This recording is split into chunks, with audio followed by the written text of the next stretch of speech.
For Beijing, the Supreme Court's tariff decision changes little. Commentary.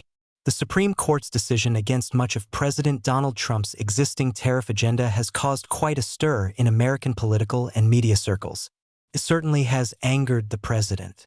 There is, however, likely little celebration in Beijing. Beijing knows that the administration has many options to maintain trade pressure in pursuit of trade arrangements more advantageous to the United States. For the folks in Zhongnanhai, the U.S. Supreme Court has changed little, and the Chinese Communist Party will doubtless proceed on that basis. For all the angst on one side of American politics and cheering on the other, the court's decision, practically speaking, is remarkably narrow in scope. The court, quite simply, decided that the International Emergency Economic Powers Act does not, as the White House has claimed, give the president power to impose and modify a wide range of tariffs. The court's decision affects neither the tariffs imposed by this White House under other auspices nor the trade deals that the administration has closed in the past few months.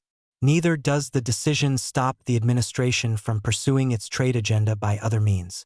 The easiest alternative for the White House now is Section 122 of the Trade Act of 1974.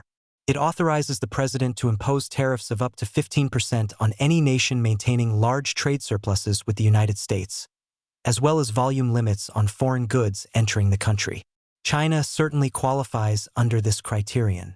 The president can maintain these tariffs for up to 150 days without reference to Congress, after which he would need congressional approval to extend them. Section 301 of the same act allows the White House expansive powers to address what it determines are unfair trade practices.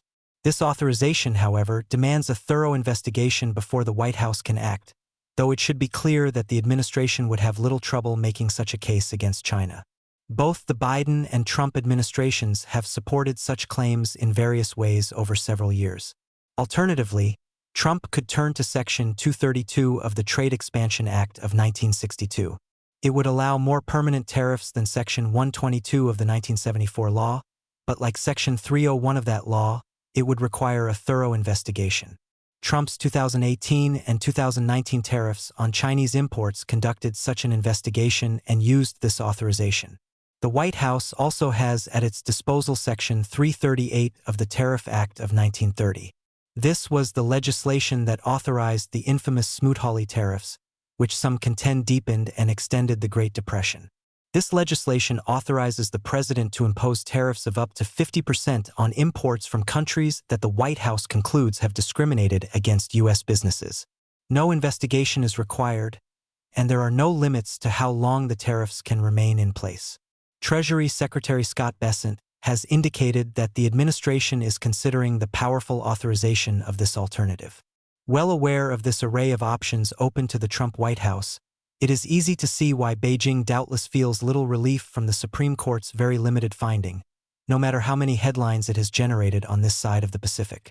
Even without drawing on the legislation Bessent has pointed to, Trump could reinstate tariffs under Section 122 to buy time for an investigation under Section 301 or Section 232 of the 1962 law. Complications under these alternatives might offer hope to other American trading partners, but Beijing knows it is the Trump White House's primary target and would enjoy tariff relief for only the shortest of times, if at all.